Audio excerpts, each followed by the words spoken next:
샬롬. 오늘 함께 나눌 하나님 말씀은 예레미야 42장 13절에서 22절까지의 말씀입니다. 말씀을 함께 읽습니다. 그러나 만약 너희가 우리가 이 땅에 살지 않겠다라고 말하며 너희 하나님 여호와의 목소리에 순종하지 않고 아니다, 우리가 이집트 땅으로 가겠다. 그곳에서는 우리가 전쟁을 보거나 전쟁의 나팔 소리를 듣거나 빵에 줄이거나 하지 않을 것이니 우리가 그곳에서 살겠다라고 말한다면 유다의 남은 사람들아, 여호와의 말을 들으라. 이스라엘의 하나님 만군의 여호와가 이렇게 말한다. 만약 너희가 이집트로 가겠다고 결정하고 그곳에 가서 살면 너희가 두려워하는 칼이 그곳 이집트 땅에서 너희를 따라붙을 것이고 너희가 두려워하는 기근이 이집트까지 너희를 바싹 따라올 것이며 너희가 그곳에서 죽게 될 것이다. 이집트로 가서 그곳에서 살겠다고 결정한 모든 사람들은 칼과 기근과 전염병으로 죽게 될 것이다. 내가 그들에게 가져올 재앙에 살아남는 사람이나 피하는 사람이 없을 것이다. 이스라엘의 하나님 만군의 여호와께서 말씀하신다. 내 노여움과 분노가 예루살렘에 사는 사람들 위에 쏟아 부어진 것처럼 너희가 이집트로 갈 때 내 분노가 너희 위에 쏟아 부어질 것이다. 너희는 악담과 경악의 대상이 될 것이고 저주와 모욕의 대상이 될 것이다.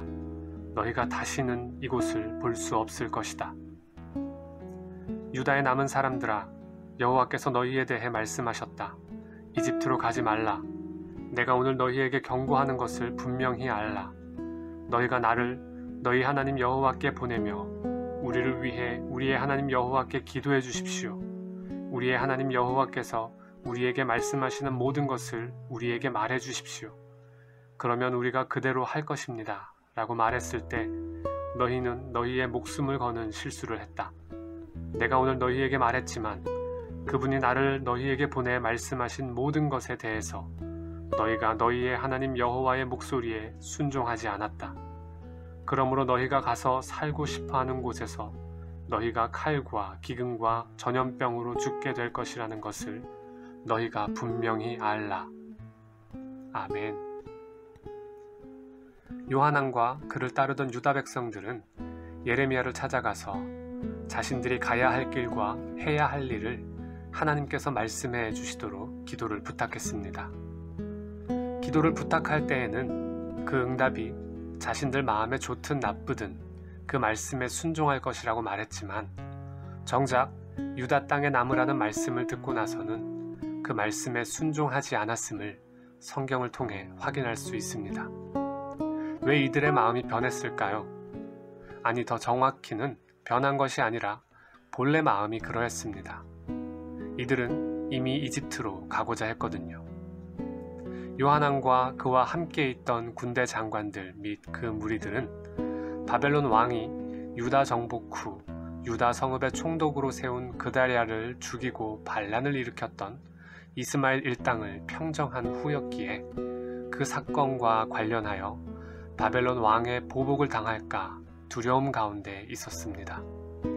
그 두려움을 벗어나기 위해 당시 그래도 강대국에 속했던 이집트로 가고자 했던 것입니다. 그곳에 가면 전쟁을 보거나 전쟁의 나팔 소리를 듣거나 빵에 줄이거나 하지 않을 것이라 기대했습니다.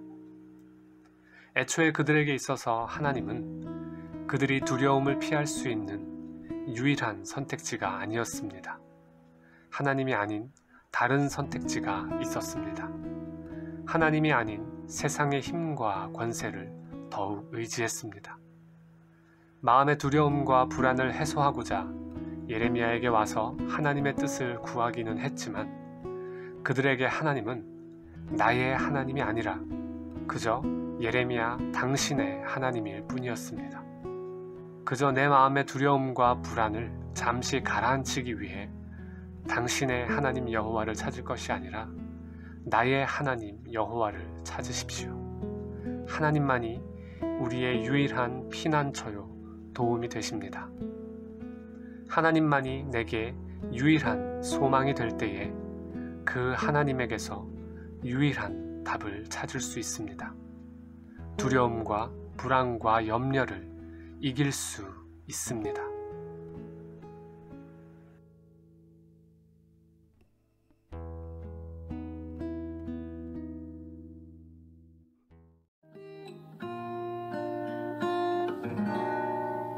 여